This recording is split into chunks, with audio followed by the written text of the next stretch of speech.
Bismillahirrahmanirrahim. Assalamualaikum warahmatullahi wabarakatuh. Kelas 5.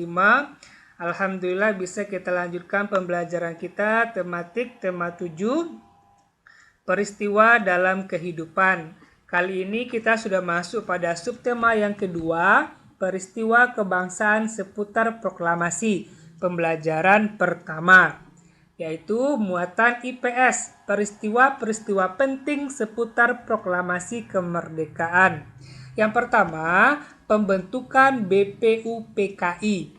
Akhir tahun 1944, kedudukan Jepang dalam Perang Pasifik semakin terdesak.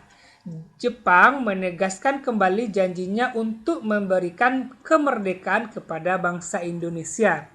Letnan Jenderal Kumakichi Harada membentuk BPUPKI, yaitu Badan Penyelidik Usaha-Usaha Persiapan Kemerdekaan Indonesia atau Dokuritsu Jumbi Sosakai pada tanggal 1 Maret 1945.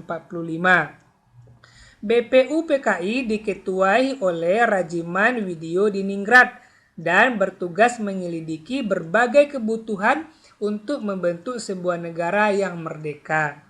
BPUPKI mengadakan sidang resmi dari tanggal 28 Mei sampai 1 Juni 1945. Sidang ini menghasilkan rumus dasar negara, yaitu Pancasila. Yang kedua, pembentukan PPKI. BPUPKI dibubarkan pada tanggal 7 Agustus 1945 dan digantikan oleh PPKI, yaitu Panitia Persiapan Kemerdekaan Indonesia atau Dokuritsu Jumbi Inkai yang diketuai oleh Soekarno. PPKI mengesahkan Pancasila sebagai dasar negara pada tanggal 18 Agustus 1945. Yang ketiga yaitu peristiwa Rengas Dengklok. Pengeboman kota Hiroshima pada tanggal 6 Agustus 1945 dan Nagasaki pada 9 Agustus 1945 menyebabkan Jepang mengalami kekalahan dan pemerintahan Jepang di Indonesia mengalami kekosongan atau vacuum of power.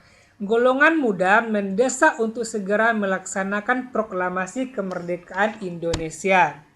Golongan tua menolak dengan alasan proklamasi harus dipersiapkan dengan matang.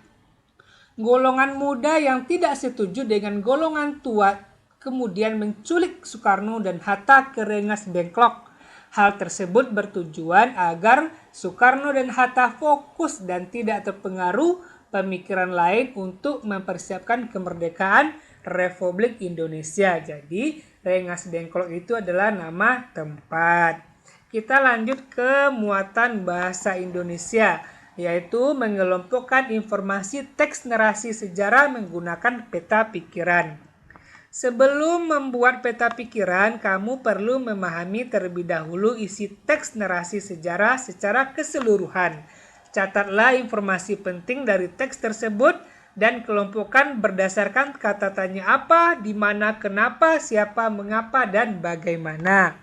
Setelah itu, informasi-informasi tersebut dapat kamu sajikan ke dalam bagan peta pikiran. Nah, kita lanjut pada muatan IPA, perubahan wujud benda yang dapat kembali. Wujud suatu benda dapat berubah menjadi wujud benda yang lain.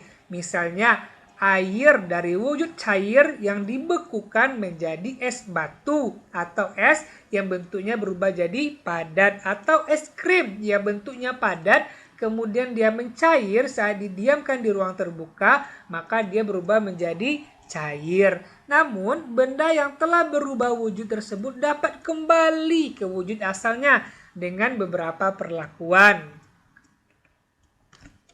Nah, perhatikan gambar berikut.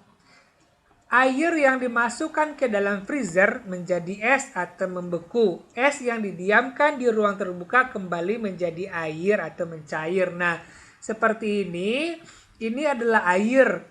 Wujud awalnya atau wujud mulanya adalah cair. Kemudian kita bekukan, dia berubah menjadi es, menjadi padat.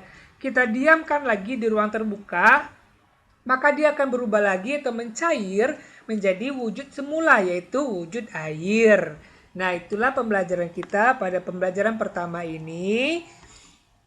Kita tutup pembelajaran kita dengan mengucapkan salam. Assalamualaikum warahmatullahi wabarakatuh.